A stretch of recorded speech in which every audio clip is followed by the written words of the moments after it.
आप देख रहे हैं प्रदेश का नंबर 1 डिबेट शो महाबहस अमिताभ अग्निहोत्री के साथ। नमस्कार, महाबहस देख रहे हैं आप सभी। आपके साथ मैं हूं जीनत सिद्दीकी। एक और चुनाव, एक और सामूहिक इम्तिहान, विपक्ष का भी और सरकार का भी। गोरखपुर फूलपुर हार के बाद अब कैराना और नूरपुर में सियासी अखाड़ा जमने वाला है। बीजेपी किसी भी कीमत पर हार का स्वाद नहीं चखना चाहती और 2019 से पहले विपक्ष भी हार बर्दाश्त नहीं कर पाएगा। लेकिन दिक्कत यह है कि विपक्षी एकता में दरार दिख रही है। कांग्रेस जहां कैराना में रालोद को समर्थन के पक्ष में है, तो वहीं सपा नेता अबू आजमी ने कांग्रेस को धोखेबाज कहा है। ये रिपोर्ट देखिए, फिर उपचुनाव की इस चुनौती को समझने की कोशिश की जाए।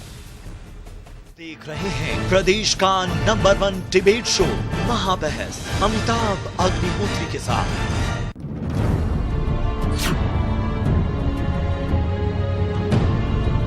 गोरखपुर फूलपुर के बाद अब कैराना और नूरपुर के लिए उपचुनाव का शंखनाद हुआ है। मतदान और मतगणना का मुहूर्त यह है कि 28 मई को चुनाव और 31 को चुनाव का परिणाम आएगा। लेकिन इतनी आसान नहीं है इस बार भी उपचुनाव की टक्कर।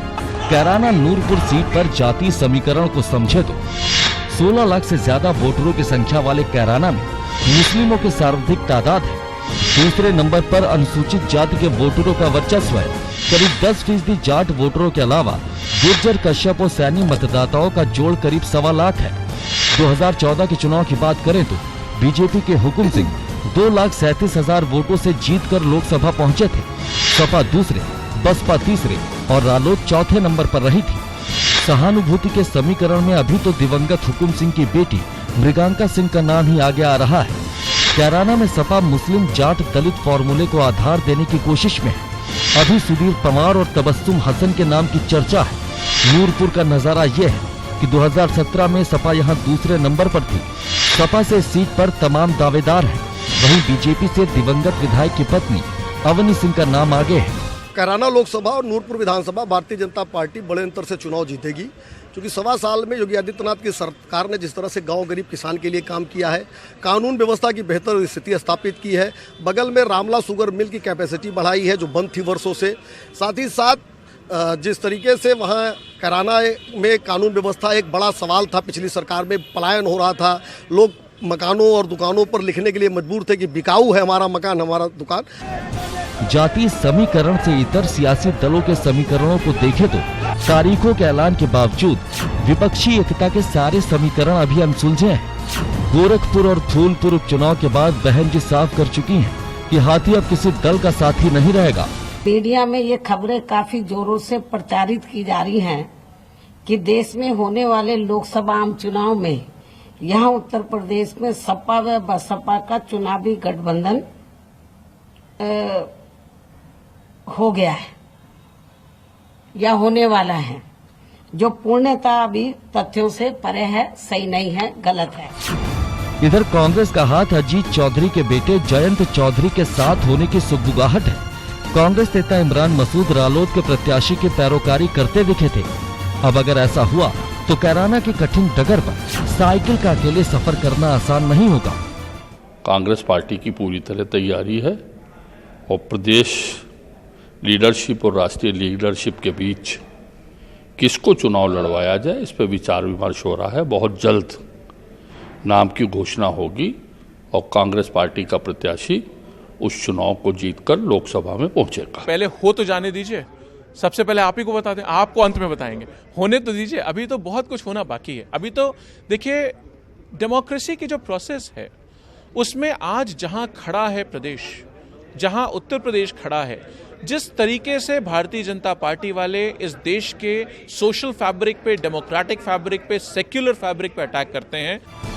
बहरहाल गोरखपुर फूलपुर की सीट गंवा चुकी बीजेपी किसी भी सूरत में शिकस्त की स्याही को अपनी साख पर नहीं लगवाएगी। वहीं सपा उपचुनाव की वही जीत दोहराने की जुगत में है। ऐसे में देखना दिलचस्प होगा कि 2019 के लोकसभा चुनाव से पहले कैराना और नूरपुर की बिसात पर कौन बनेगा विजेता।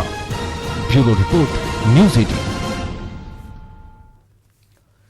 तो सत्ता पक्ष और विपक्ष दोनों ही पहलुओं पर देखें तो कई सारे सवाल हैं। अमिताभ अग्निहोत्री जी एग्जीक्यूटिव एडिटर हमारे साथ जुड़े हुए हैं, जो कि इस चर्चा को आगे बढ़ाएंगे। राकेश त्रिपाठी प्रवक्ता बीजेपी, हिलाल अहमद प्रवक्ता कांग्रेस, अनुराग भदौरिया प्रवक्ता समाजवादी पार्टी, अनिल दुबे प्रवक्ता आरएलडी हमारे साथ जुड़े हुए हैं। आप सभी का बहुत स्वागत है। अमिताभ जी, फूलपुर और गोरखपुर की जब हम बात करते हैं उसके नतीजों के बाद कहीं ना कहीं जो मनोबल विपक्ष का बढ़ा है, बीजेपी इन 2 सीटों को बचाकर इस चुनाव में कम से कम डैमेज कंट्रोल तो जरूर करना चाहेगी। 2019 भी आगे और काडर का मनोबल भी। लेकिन जो स्टेटमेंट्स अब आ रहे हैं विपक्ष के ताल्लुकातों को लेकर, चाहे हम अबू आजमी का जिक्र करें, क्या सब कुछ जो दिख रहा है वो वास्तव है? क्योंकि राजनीति में और ताल्लुकातों का कोई आखिरी सत्य नहीं हुआ करता। जी बिल्कुल ठीक बात है। पहले तो मैं एक थोड़ी हल्की फुल्की बात जरूर कहूंगा। मैं सभी राजनीतिक दलों के अपने मित्रों से कहूंगा कि फूलपुर और गोरखपुर ने हमको ये सबक दिया कि चुनाव के संदर्भ में बहुत बड़ी टिप्पणियां करने से बचना चाहिए। ये मानकर चलिए कि आप लोगों में जितनी सलाहियत, जितनी काबिलियत है, उससे कई हजार गुना ज्यादा विजडम जनता के पास है।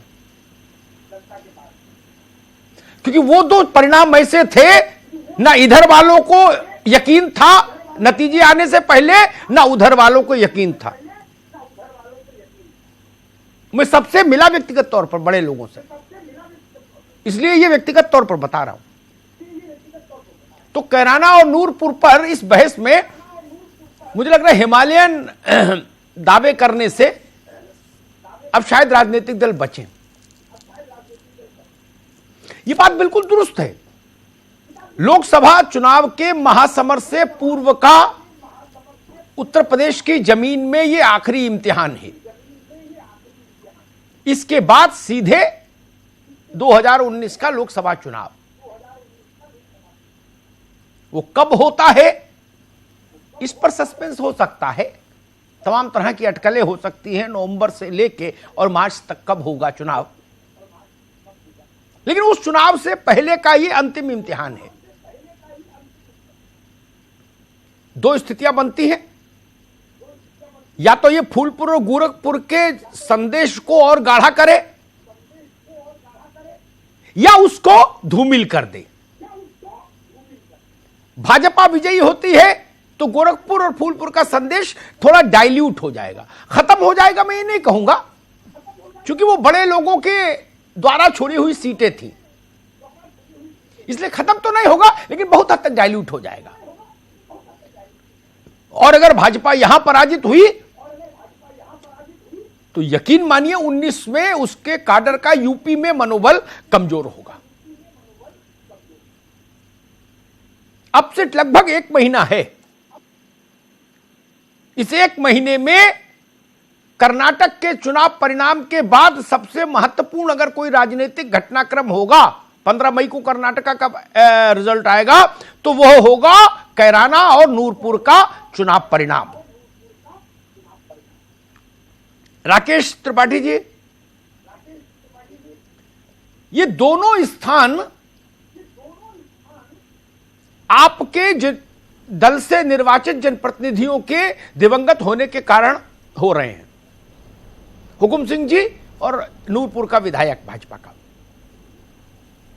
स्वाभाविक है, सहानुभूति एक फैक्टर होता है। उनके परिवार के ही लोग अगर चुनाव लड़ते हैं, जो लोग दिवंगत हो जाते हैं, तो उसकी सहानुभूति का फैक्टर और ज्यादा घनीभूत होता है। भाजपा गोरखपुर फूलपुर देखने के बाद, मैं इस पर ज्यादा जोर दे रहा हूं, इस चुनाव में खुद को कहां पा रही है अभी, क्योंकि 1 महीना है, 1 महीने के भीतर सारा खेल खत्म।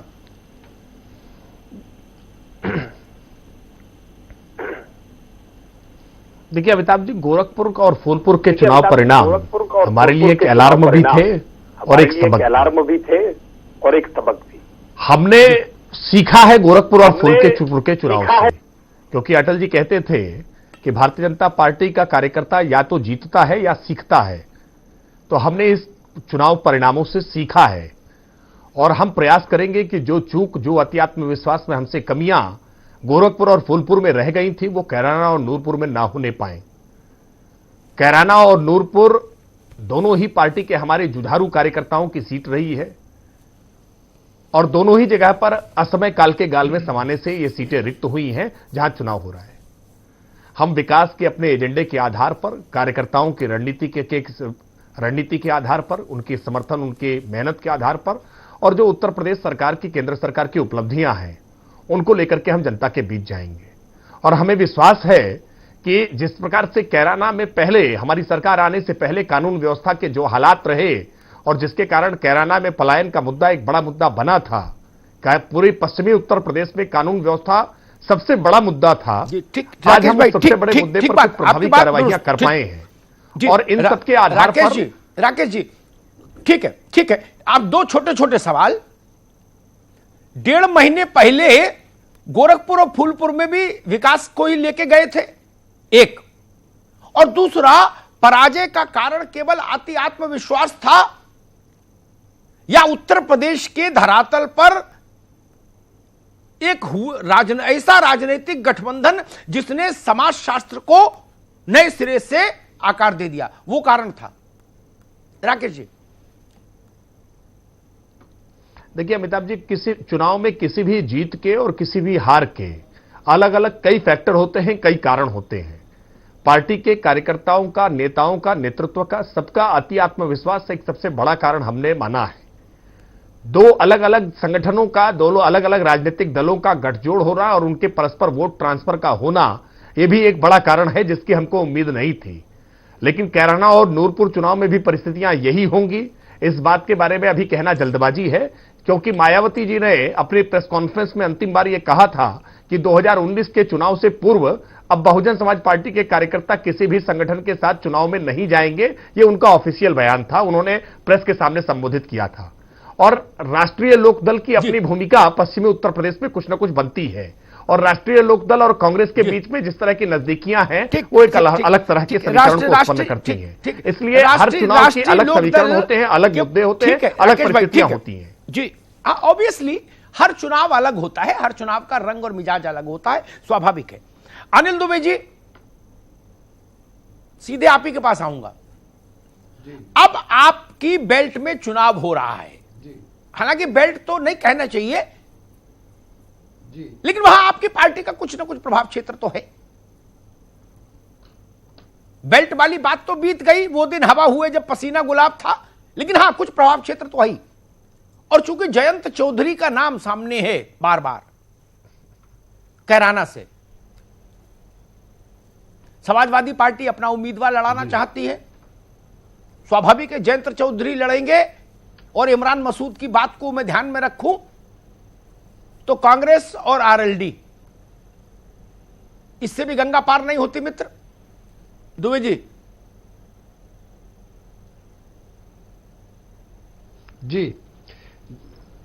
देखिए अमिताभ जी, इमरान मसूद पश्चिमी उत्तर प्रदेश के सहारनपुर के प्रभावशाली नेता हैं, उनका अपना वजूद है और उन्होंने जो टिप्पणी की उन्होंने की। लेकिन जो राष्ट्रीय लोकदल का मत है, राष्ट्रीय लोकदल ने उत्तर प्रदेश इकाई ने हमको राष्ट्रीय इकाई को प्रस्ताव भेजा कि चुनाव लड़ना चाहिए, लेकिन राष्ट्रीय इकाई ने अभी कोई इस पर फैसला नहीं किया कि उसे चुनाव लड़ना है या क्या है। लेकिन राष्ट्रीय लोकदल का यह मत है कि जो गोरखपुर और फूलपुर से जो संदेश गया था, वो संदेश आगे और मजबूती के साथ जाए। वो जो विपक्षी एकता की जो शुरुआत वहां से हुई थी, वो विपक्षी एकता और मजबूती के साथ निकल करके सामने आवे कैराना में और नूरपुर में। राष्ट्रीय लोकदल का वही प्रयास है और राष्ट्रीय लोकदल के अध्यक्ष अनिल दुबे जी मत के हैं और हम अपने इसी स्टैंड पर कायम हैं। दुबे जी, ये सैद्धांतिक बातें हो गई, इसमें कोई खबर नहीं, ये तो बहुत सैद्धांतिक बातें हैं, कोई गैर प्रवक्ता भी इतनी बात तो बोल देगा। मेरा थोड़ा एक व्यवहारिक सवाल है, नहीं हम ये माने कि एक से सुन लो, सवाल तो सुन लो भाई, क्या मैं ये मानूं कि चौधरी अजीत सिंह जयंत को चुनाव लड़ाने की अपनी इच्छा को कुर्बान कर देंगे विपक्षी गठबंधन को बनाए रखने के लिए?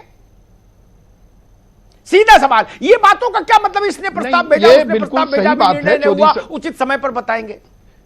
जी नहीं, चौधरी साहब किस्मत के हैं कि कैराना और नूरपुर में जो भी फैसला हो वो संपूर्ण विपक्ष मिलकर के करे। हम बृहद विपक्षी एकता चाहते हैं और अपने उस स्टैंड पर राष्ट्रीय लोकदल कायम है और उस बृहद विपक्षी एकता के प्रयास में भी हम लगे हैं कि जो कुछ भी तय हो वो सामूहिक विपक्ष जो है सामूहिक रूप से निर्णय ले। थियोरिटिकल बात बता रहे हो, ठीक है, ठीक है। हम उसमें कोई अपना अकेले का निर्णय नहीं लेना चाहते। अनिल दुबे जी, आप थ्योरेटिकल बात बता रहे हो, ये वैसी बात है नहीं, कि मैं पंचों की मैं बिल्कुल सही बात आपको अमिताभ जी, खटोला यही पीछेगा। अब अगर जयंत ही लड़ेंगे जो तो हमारा जो निर्णय है, बात होगी फिर जो नहीं बृहद विपक्षी एकता की बात होगी। गोरखपुर से फूलपुर में हुआ कि नहीं हुआ, चीजें तय हुई। जब सामूहिक रूप से चीजें तय हो जाएंगी तो हम सामने जो कुछ होगा आएगा, लेकिन हम अकेले निर्णय नहीं लेना चाह रहे हैं। ठीक, हम अकेले निर्णय नहीं लेंगे। जो कोई भी निर्णय लेना है वो विपक्ष जो वहां यूनाइट हुआ था वो ले। ठीक ठीक ठीक ठीक। वैसे मैं एक बात जरूर कहूंगा, अनिल भाई की बात सुनने के बाद, सम्मान पूर्वक उसको शिरोधार्य करने के बाद भी एक बात जरूर कहूंगा, मैं अपने 30 साल के तजुर्बे के आधार पर इस बात को स्वीकार नहीं कर सकता कि 1 महीना चुनाव में बचा हो, अभी प्रदेश इकाई का लिफाफा खोला नहीं, केंद्रीय इकाई ने देखेगी नहीं। अरे 2 साल पहले से तैयारी होती है, पेशबंदी होती है, रैली होती है, जनसंपर्क होता है, जनसभा होती है। नहीं, तैयारी है अमिताभ जी, अनिल भाई को भी तैयारी पूरी है, आदमी है, तैयारी ये है कि अजीत सिंह जी कैंप कर रहे हैं। अजीत, वो वही मैंने इसीलिए कहा, आप खुल नहीं रहे थे ना, 2-2 दिन आप पर्देदारी में बात कर रहे थे। कर रहे हैं अनिल दुबे जी, आप पर्देदारी में बात कर रहे थे। सैद्धांतिक पूरी तैयारी है, हमारी पार्टी की पूरी तैयारी है और हम पूरे पश्चिमी उत्तर प्रदेश में हिलाल लखवी साहब, ठीक ठीक ठीक। हिलाल लखवी साहब जी, गोरखपुर और फूलपुर के चुनाव के वक्त एक चर्चा में, शायद मुझे अगर सही याद है तो राकेश त्रिपाठी, हम और आप तीनों थे। तब भी मसला मैंने पूछा था कि कांग्रेस क्यों उम्मीदवार लड़ा रही है वहां, विपक्षी एकता के साथ क्यों नहीं जाना चाहती। जो 2 बड़े स्टेक होल्डर है, अगर वो एक हो गए तो आप अलग से झंडा डंडा क्यों? तो मुझे कहा गया था कि कांग्रेस के दोनों उम्मीदवार जीतने की स्थिति में है, इसलिए लड़ाना जरूरी है। हिलाल भाई, नतीजे भी सामने हैं, वोट भी सामने है जी, और कैराना और नूरपुर का चुनाव भी सामने है जी। क्या करेगी कांग्रेस?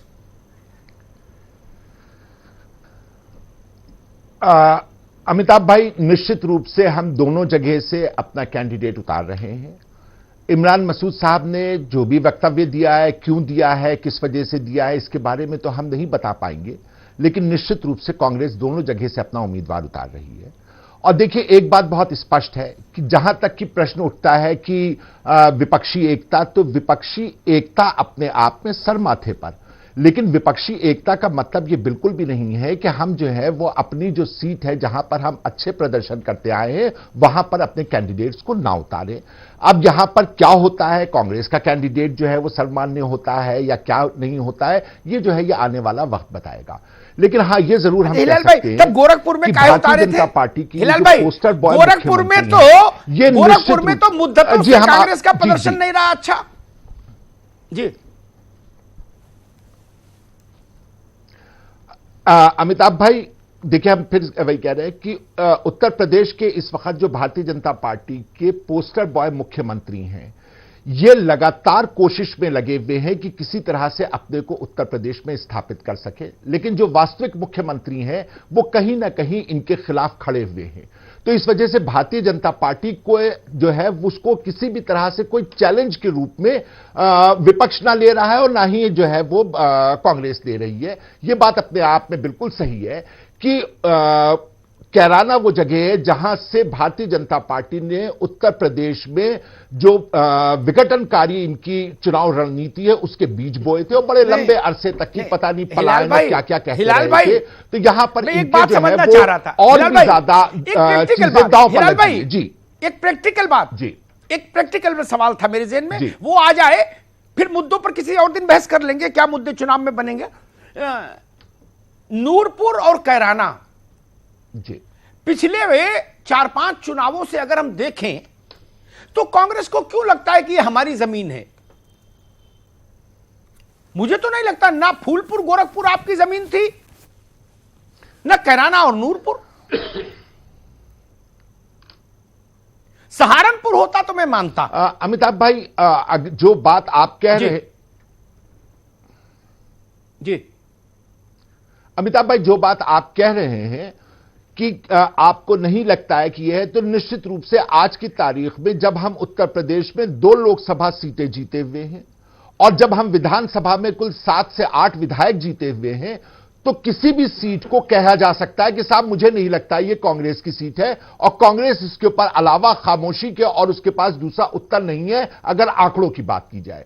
लेकिन एक जनभावना भी चीज होती है, और वो जनभावना जो है वो निश्चित रूप से आज की तारीख में कांग्रेस के साथ है, और वही जनभावना है जिसके भरोसे हम ये कहते हैं कि नूरपुर और कैराना में कांग्रेस का मजबूत दावेदारी है, और हम वहां पर इलेक्शन दमदारी से लड़ेंगे, और इलेक्शन जो भी लड़ता है जीतने के लिए लड़ता है, हम भी जीतने के लिए लड़ रहे हैं।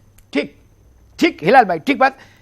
हिलाल भाई की बात बहुत सॉफ्ट स्पोकन और कैलकुलेटिव प्रवक्ता हैं, उनकी बात पार्टी के स्तर पर बहुत अच्छी है। लेकिन मैं फिर भी एक बात बहुत विनम्रता से जोड़ूंगा। हिलाल भाई, मैं आपकी इस बात से सहमत नहीं कि आज हमारी 2 हैं तो कुछ भी कह सकते हैं, नहीं। कुछ स्टेटिक्स होते हैं, जैसे फर्रुखाबाद, मैं कांग्रेस को आउटराइट रिजेक्ट नहीं करता। वहां आप जीते नहीं, मुकेश राजपूत जीता, लेकिन आप वहां हैं।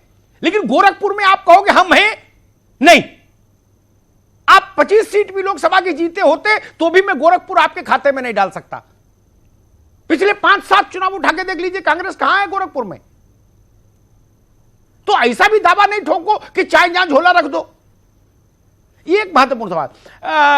अनुराग भदौरिया, आपके लिए केवल एक ही सवाल पूरे प्रदेश के जहन में, बाकी कोई सवाल ही नहीं। हाथी मेरा साथी है या नहीं, ये तय हो जाएगा तो बहुत कुछ पैसे तय हो जाएगा। राकेश जी तुरंत हनुमान मंदिर जाके 1.25 किलो लड्डू चढ़ाएंगे। देखिए, आपके जहन में एक सवाल हो सकता है, लेकिन मेरे जहन में जनता के लिए, वहां की जो लोकल जनता है उसके लिए भारतीय जनता पार्टी से बहुत सारे सवाल हैं। भारतीय जनता पार्टी सिर्फ इतना बता दे, मैं आपके माध्यम से उसने पूछना चाहता हूं भाजपा छोड़ो, पहले अपनी बात बताओ भाई अनुराग भदौरिया। ना ना ना ना ना ना ना, ये सैद्धांतिक बहस नहीं है आज बिल्कुल खांटी पॉलिटिकल समाजवादी पार्टी। नो वे अनुराग भदौरिया, नो, एकदम खांटी बहस बता। नहीं, मैं सुन तो लीजिए। देखिए, देखो बीएसपी तो लड़ती नहीं इलेक्शन, उपचुनाव आपको पता है अच्छी तरह से। तो समाजवादी पार्टी इलेक्शन लड़ेगी, जाहिर सी बात है कि बीएसपी तो उपचुनाव लड़ती नहीं है, तो समाजवादी पार्टी वहां पहले भी जीतती आ रही है। नंबर 2 पे समाजवादी पार्टी पिछले इलेक्शन में रही है, उसके पहले भी समाजवादी पार्टी के एमपी रहे वहां से लगातार, और उसको वहां पे हमारा समाजवादी पार्टी का एमएलए भी है। कैराना परंपरागत सीट हमारी रही है, और पश्चिम उत्तर प्रदेश में हम जिस मुद्दे पे लड़ेंगे वो किसान के मुद्दे पे लड़ेंगे। मैं बार बार आपसे बोल रहा हूं कि किसान के मुद्दा, जिसका किसान का आज तक इन्होंने गन्ना का भुगतान नहीं किया, खेतों में गन्ना खड़ा खड़ा सूख गया, उसकी पर्ची तक नहीं दे पाए। नहीं, रुकूंगा नहीं। किसान की बात अगर मैं नहीं उठाऊंगा तो किसान की बात कौन उठाएगा? किसान की बात बीजेपी के लोग तो उठाएंगे नहीं। मैं इनसे पूछना चाहता हूं कि इन्होंने 5,000 करोड़ रुपए बाकी है सिर्फ उत्तर प्रदेश, पश्चिम उत्तर प्रदेश का, अगर पूरे दाम ऐड कर दे तो 9,500 करोड़ रुपए होता है। इनके राष्ट्रीय अध्यक्ष जी ने बोला था, जब 2017 का इलेक्शन था, इन्होंने बोला था कि हम जब सत्ता में आएंगे, लेकिन भुगतान योजना बना के सारे किसानों का पैसा वापस कर देंगे, उनका भुगतान वापस कर देंगे। इन्होंने क्यों नहीं किया आज तक भुगतान वापस? क्या नहीं, इन्हें क्या दिक्कत हुई जब भुगतान वापस नहीं करा? ये जुमला था क्या? हमेशा जुमले से ही काम चलेगा वैसे? नहीं, मैं बता, अरे मायावती हमारे साथ नहीं सपोर्ट कर ही नहीं। आपने गोरखपुर फूलपुर देखा ही है हमारा, आप बार-बार आपने गोरखपुर सार्वजनिक घोषणा थी, उन्होंने हमारा सपोर्ट किया, उन्होंने किया कि नहीं किया बताइए?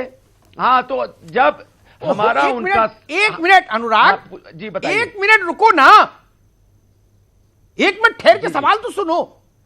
हाँ जी बताइए। मेरा प्रश्न, फूलपुर गोरखपुर में प्रेस कॉन्फ्रेंस करके मायावती ने समर्थन दिया, चिट्ठी जारी की, और नूरपुर और कैराना के लिए उन्होंने कहा कि अब किसी भी उपचुनाव में बसपा भागीदारी नहीं करेगी, न समर्थन देगी, न उसका कार्यकर्ता निकलेगा किसी के लिए।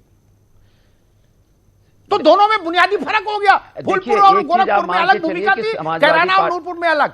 हाँ तो सुन तो जी जी देखिए, समाजवादी पार्टी और बहुजन समाजवादी पार्टी के रिश्ते बहुत अच्छे हैं और दोनों अभी इलेक्शन एक साथ लड़ चुके हैं। हमारा उन्होंने सपोर्ट किया था और जब हम कैराना और इसका इलेक्शन, नूरपुर का इलेक्शन लड़ेंगे, आप तय मानिए उनके कार्यकर्ता, उनके लोग हमारा सपोर्ट करेंगे क्योंकि हमारे उनके संबंध अच्छे हैं और उस संबंधों के हिसाब से, चूंकि समाजवादी पार्टी वहां अकेले ही सक्षम है, फिर उनका सपोर्ट तो मेरे साथ है ही। चूंकि अभी अब इसी बात को हम बार बार बोलते रहे कि नहीं उनका मेरा संबंध ठीक नहीं है, बीजेपी के लोग इस पर चिंता करते रहे, ये बीजेपी की चिंता का विषय है। हमारा चिंता का विषय है कि हम वहां की जनता की आवाज कैसे उठाएं। ये नहीं, ये बीजेपी की चिंता का विषय हो सकता है कि बहुजन समाजवादी पार्टी उनकी सपोर्ट करेगी। ठीक है, नहीं ये सबसे बड़ा विषय है, इससे बड़ा कोई विषय ही नहीं। ये गलतफहमी दिमाग से निकाल दीजिए। इलेक्शन लड़ा, उससे बड़ा कोई विषय नहीं मित्र। मेरे साथ वो रहेंगी, मुझे पूरा ये जान के चलिए। और मेरा मुद्दा हमेशा किसानों का रहेगा। अगर रहेंगे आपको बोल रहा हूं कि ये बड़ा मुद्दा नहीं है, कितने भी किसान के मुद्दे से फिर मुश्किल हो जाएगी। कितना भी पब्लिक को भटकाने की कोशिश करे गठबंधन के नाम पे, मुद्दे सब बाद में किसानों का रखूंगा जिन्होंने गन्ना का भुगतान नहीं किया, जिसकी वजह से किसान परेशान है। कह के मैं ब्रेक लूंगा। शादियां तक नहीं हो पा रही। अनुराग भदौरिया कितना कुछ भी कहे कि ये मुद्दा और वो मुद्दा, उनका गन्ना है। कैराना और नूरपुर में सबसे ज्यादा बड़ा निर्णायक मुद्दा एक ही होगा, क्या बसपा और सपा साथ हैं फूलपुर गोरखपुर की तरह? अगर हां तो परिणाम दूसरा, और नहीं तो फिर मुद्दे गिनते रहो। ठीक है ना, फिर मुद्दे गिनते रहो। हर चुनाव में मुद्दे उठते हैं, वो कोई इतना बड़ा विषय नहीं है। फूलपुर गोरखपुर क्यों जीते ये भी पता है आपको, वहां बसपा की भूमिका क्या थी यह भी पता है, और नूरपुर और कैराना में उनका स्टैंड थोड़ा बदला हुआ क्यों है, यह लाख टके का सवाल है। इसी का इंतजार बीजेपी को है, इसी का इंतजार कांग्रेस को है, और इसी का इंतजार अजीत सिंह भी कर रहे हैं। इसलिए समाजवादी पार्टी के चिंतन में सबसे पहले यही मुद्दा होना चाहिए, अगर चुनाव लड़ना जानते हैं तो। ब्रेक ले ले, फिर उसके बाद आएंगे। ब्रेक के बाद स्वागत है आप सभी का। तो महाबहस में लगातार चर्चा इसी बात पर हो रही है कि क्या आने वाले चुनावों में कैराना और नूरपुर का जिक्र करें तो क्या विपक्ष साथ आएगा, या फिर चीजें अब पहले जैसी नजर नहीं आ रही हैं। Amitabh ji, over to you. Rakesh ji, जहां तक चुनावी राजनीति को समझने का मसला है, हर आदमी इस बात पर सहमत होगा, खासतौर पर गोरखपुर फूलपुर देखने के बाद 100 की 100 कि भाई की फैक्टर है सपा बसपा यहां उसी तर्ज पर एक होंगे या नहीं। भाजपा के जहन में भी मुझे लगता है यही सवाल सबसे बड़ा होगा आज की तारीख में।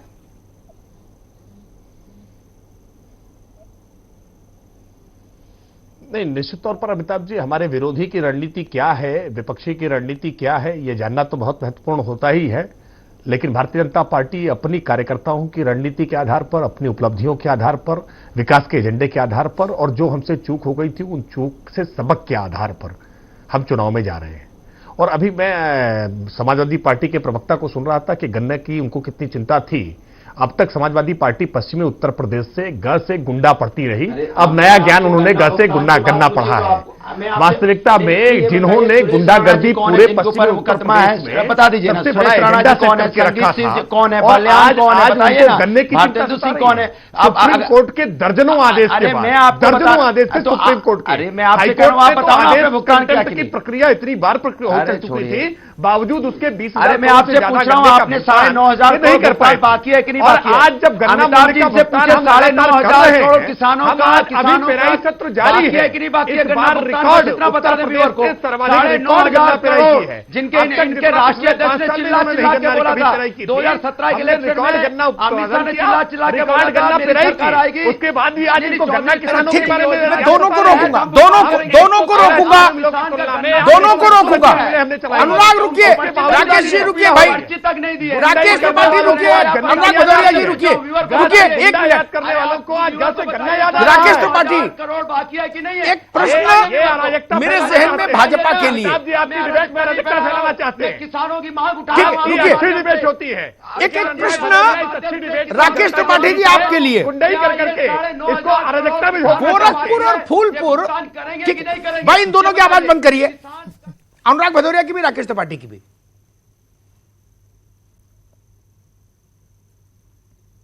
अब जब आप लोग शांत हो जाएं तब तक मैं दूसरे मेहमान के पास जाता हूं, फिर उसके पास आऊं। ये मेरे शो में नहीं चल सकता ना, माफ करिए। राकेश त्रिपाठी, एक सवाल है मेरे पास, गंभीर सवाल है, उतनी गंभीरता से उत्तर चाहूंगा। मुझे अच्छी तरह स्मरण है फूलपुर गोरखपुर चुनाव से पहले, अनुराग भदौरिया आप भी शांति से सुनो, मैंने एक प्रश्न आपसे पूछा था इसी मंच पर। विपक्षी किसी दल ने कहा था कि योगी जी की 1 साल की सरकार पर फैसला हो जाएगा, तो मैंने कहा था राकेश त्रिपाठी क्या इसको हम लोग ये मान ले कि 1 साल में क्या कुछ हुआ उस पर जनता का रेफरेंडम होगा? तो आपने पूरे आत्मविश्वास से कहा था कि मान लिया जाए। क्या अब वही बात आप नूरपुर और कैराना के लिए भाजपा कहेगी?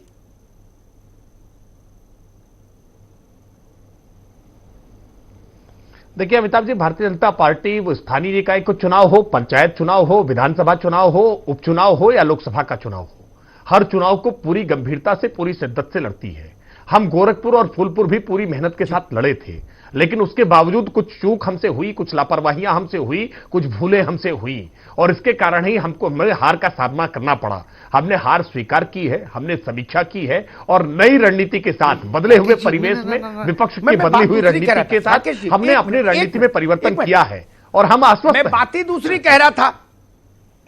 जब विपक्ष ने यह कहा उस बहस में कि बेरोजगारी, ये वो तमाम मुद्दे गिनाए, गन्ना, इन पर जनता बहुत नाराज है और फैसला कर देगी, तो मैंने आपसे पूछा तो आपने कहा हां इन्हीं पर फैसला हो जाए, गोरखपुर और फूलपुर का नतीजा बता देगा। क्या वैसी बात अब कैराना और नूरपुर के लिए भाजपा बोलना चाहेगी आज इस मोड़ पर?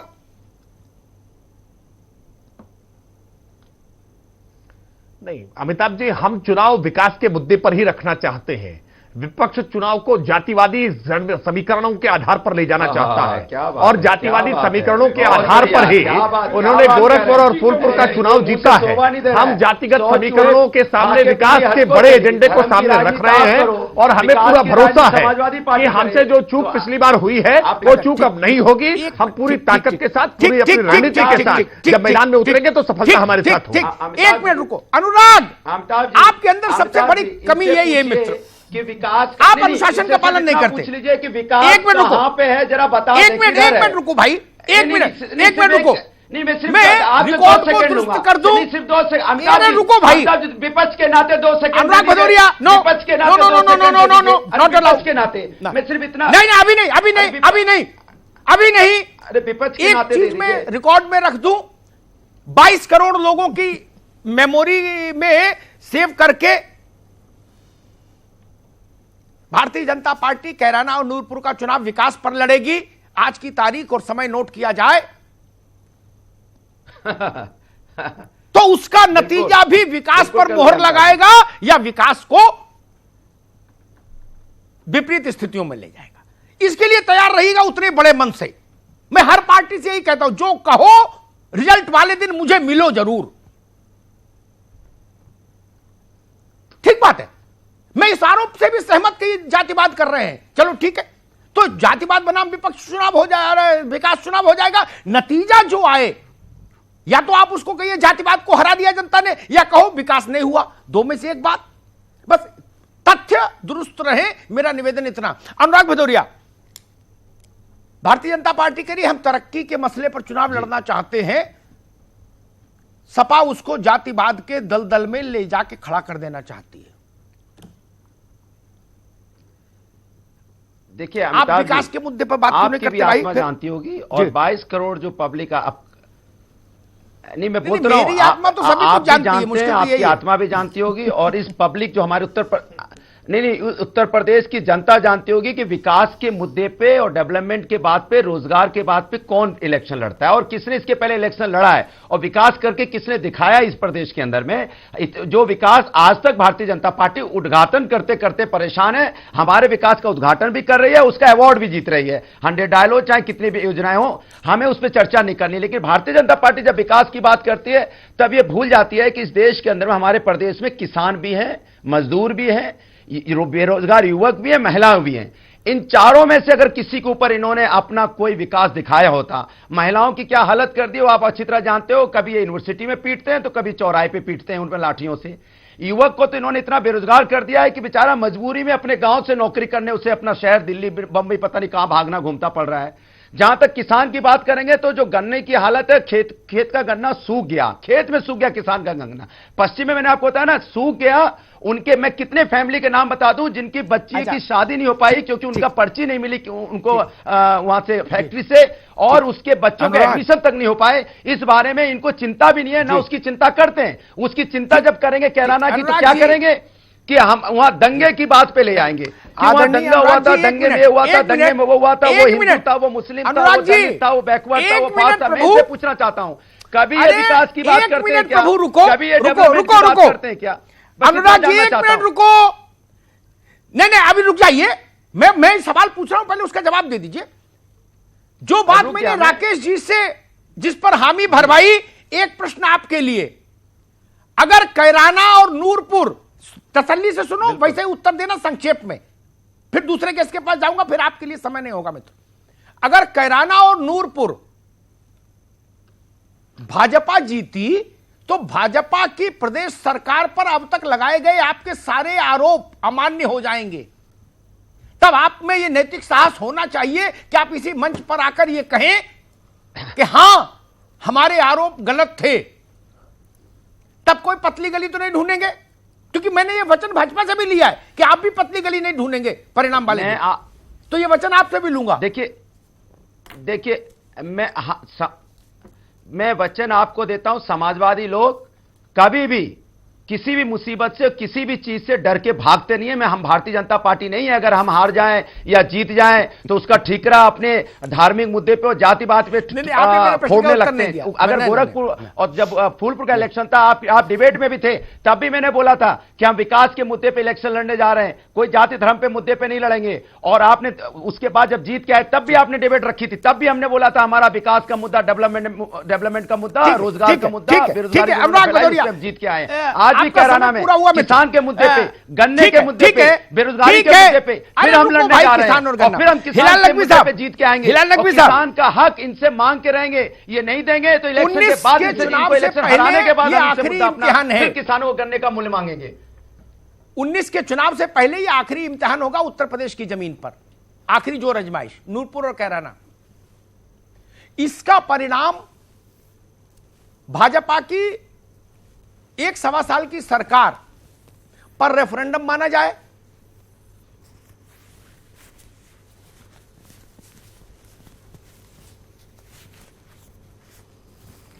अमिताभ भाई, ये सवाल आपने जब हमारे भाजपा के मित्र से पूछा तो उन्होंने इसका कोई सीधा जवाब नहीं दिया। ये अपने आप में दिखाता है कि भारतीय जनता पार्टी जो है वो वहां के चुनाव को लेकर के बहुत ज्यादा शंकित है। यहां जो चुनाव लड़ रहे हैं तो भारतीय जनता पार्टी का जो मुद्दा है उसके ऊपर आप रेफरेंडम मान सकते हैं। भारतीय जनता पार्टी का मुद्दा क्या है? कैराना से पलायन हुआ, वहां के ऊपर किस तरह से विघटनकारी शक्तियों को ये मजबूत कर रहे हैं और साथ ही साथ सहानुभूति के वोट मांग रहे हैं। तो अगर भारतीय जनता पार्टी जीतती है तो इनका यह मुद्दा है कि वहां का पलायन और सहानुभूति का वोट, और निश्चित रूप से ये अगर वहां पर हारते हैं तो जनता है और जो वहां का वो आता है, मैंडेट निकल के आता है, वो साफ बताता है कि आपके इन मुद्दों के ऊपर अब ये जनता बहकने वाली नहीं है। उसका प्रश्न ये, आपने हमारे लिए क्या किया? आज 5 साल की सरकार केंद्र में हो रही है और साल भर की सरकार जो है वो 1.5 साल की सरकार राज्य में हो रही है। अगर भाजपा के पक्ष में निर्णय आ जाए तो कांग्रेस ये मानेगी कि भाजपा के इन मुद्दों का जो हमने विरोध किया था वो गलत किया था, तब तो ये भी मानना पड़ेगा।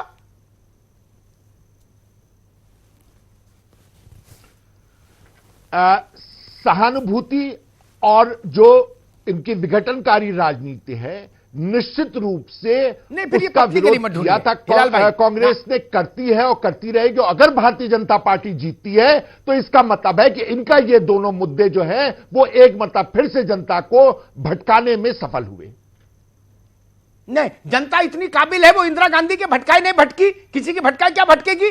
इंदिरा गांधी को चुनाव हरा दिया, वाजपेयी जी चुनाव हारे, कौन माई का लाल जनता को भटका लेगा? अमिताभ भाई देखिए, जिस वक्त जिस वक्त इंदिरा गांधी जी का चुनाव था उस वक्त इमरजेंसी के बाद का था और उस वक्त इंदिरा जी के भटकाने का कोई मतलब ही नहीं था। उस वक्त चुनाव जो हुआ था वो ये हुआ था कि जो इमरजेंसी लगाई गई थी कांग्रेस के द्वारा, उसको वो जनता ने मंजूर किया या नहीं किया, इसमें भटकाने की कहां से था? ठीक है हिलाल भाई, ठीक है, थैंक यू। अनिल दुबे जी, बड़ा स्पेसिफिक सवाल, क्रिस्पी सा जवाब चाहूंगा। कैराना और नूरपुर के जनादेश को दो ही जनादेश होंगे, या तो इधर वाले जीतेंगे या उधर वाले जीतेंगे, तीसरा तो होगा नहीं कि निर्दलीय जीत जाए। तो दो जनादेश, दो सूरतें हैं।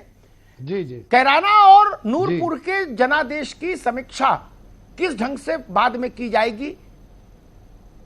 अगर इधर वाले जीतते हैं तो क्या ये माना जाए कि राज्य और केंद्र की सरकार से जनता संतुष्ट? एक से सुन लो, और विपक्ष के आरोप खारिज।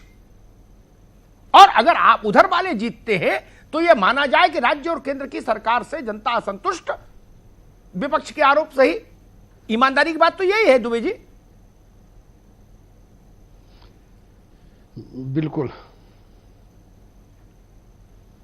तो ये मानेंगे कि नहीं कि आपके आरोप हिलाल भाई जो बात कर रहे थे, अभी हमारे आरोप, हम पश्चिमी, ये कैराना और नूरपुर पश्चिमी उत्तर प्रदेश में जो 2014 में जो पृष्ठभूमि इन्होंने तैयार की थी और 2017 तक उसका वो रहा, पृष्ठभूमि वही चलेगी। अगर कैराना और नूरपुर ये जीतते हैं तो ये मानिए कि हम कहीं ना कहीं सामाजिक सद्भाव के वातावरण को बनाने में और समझाने में हम असफल रहे। और अगर ये हारते हैं तो जैसा कि विधानसभा के चुनाव में हुकुम सिंह जी ने जो पलायन की सूची एक दी थी विधानसभा के चुनाव से पहले, और अपनी बेटी को विधानसभा में वो जिता करके भेजना चाहते थे, और कैराना की जनता ने उस पलायन की सूची को, उस झूठ को, उस फरेब को नकार दिया था और वो पलायन की सूची झूठी साबित हुई थी। और अगर ये कैराना और नूरपुर ये हारेंगे तो ये संदेश जाएगा कि जो सामाजिक सद्भाव का जो वातावरण है वो जीतने में सफल रहा, और अगर ये जीतते हैं तो ये लगेगा कि ये कामयाब रहे। चलिए, अब सभी के ये गोल बात कमेंट्स आपने सुने अमिताभ जी, लेकिन कुल मिलाकर खुद की जिम्मेदारी लेता हुआ कोई नजर सा नहीं आया। आपने जो सवाल किए, आपकी संपादकीय बेहद ही महत्वपूर्ण रहेगी और यकीनन मशवरा भी रहेगी तमाम सियासी पार्टियों के लिए मैदान में जा रहे हैं। तो आपकी संपादकीय मुश्किल ये है 52 से चुनाव हो रहे आजाद भारत में, आज तक भारत के चुनाव लड़ने वाले नेता इतना साहस नहीं पैदा कर पाए अपने अंदर कि छाती ठोक के कहे कि हां नतीजा ये आया तो ये सिर झुका के कहूंगा कि मेरी बात गलत थी, और नतीजा वो आया तो कहूंगा कि मेरे आरोप जीते। हर आदमी एक पतली गली अपने लिए अभी से रिजर्व कर रहा है, आरक्षित। बोले नहीं ये जीते तो मानेंगे सामाजिक विघटनकारी ताकतें जीत गई, और हम जीते तो सामाजिक सद्भाव जीत गया। अरे भाई, जनता तो वही वोट दे रही ना, ये कैसे मान लूंगा ना? ये जनता का अपमान है, और जो लोग ये बात कहते मैं उनसे कभी सहमत नहीं हुआ। जिस वोट से लालू जी जीते तो वो वोट पवित्र, सुशील मोदी जीते उसी वोट से तो अपवित्र, ममता जी जीते तो भाजपा के लिए खराब, भाजपा जीते तो अच्छा।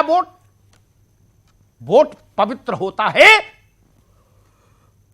उसको इस खांचे में मत बांटिए कि जनता का जनादेश सामाजिक दुर्भावना पैदा करने वालों के लिए था। नहीं, दो पक्ष मुकदमा लड़ेंगे जनता की अदालत में, जो जीतेगा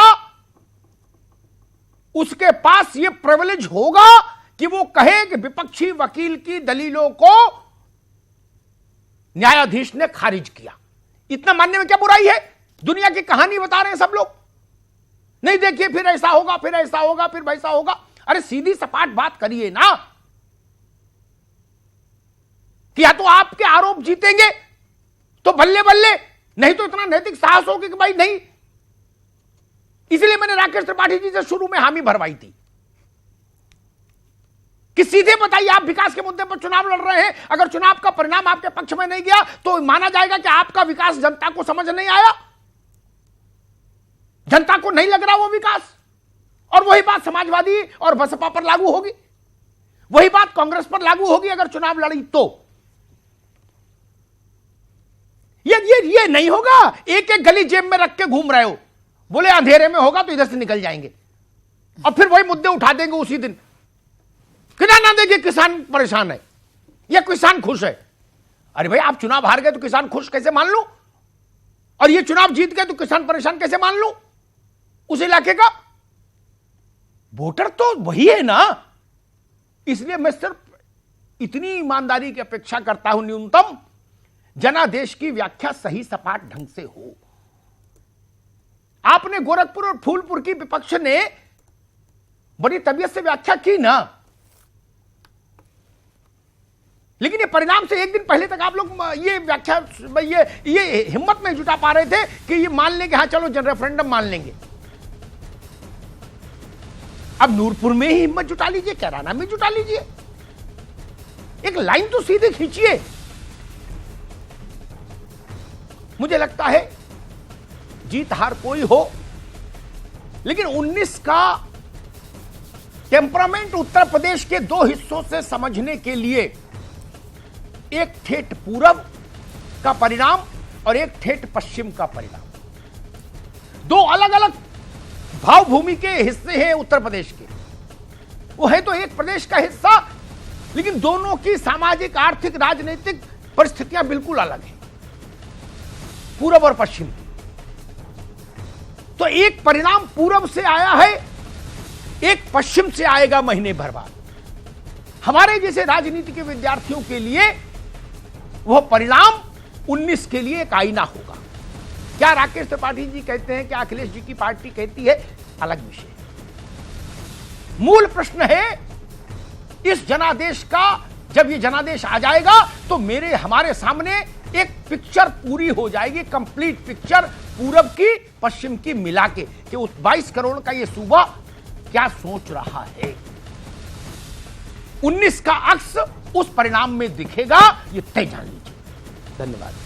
चलिए, आप सभी का आज महाबहस में जुड़ने के लिए बहुत शुक्रिया। तो बेहद ही महत्वपूर्ण और पूरब और पश्चिम के मिजाज का जिक्र किया अमिताभ जी ने, और यकीनन थोड़ा ध्यान जरूर इस तरफ देना होगा। फिलहाल महाबहस में आज इतना ही, दीजिए इजाजत।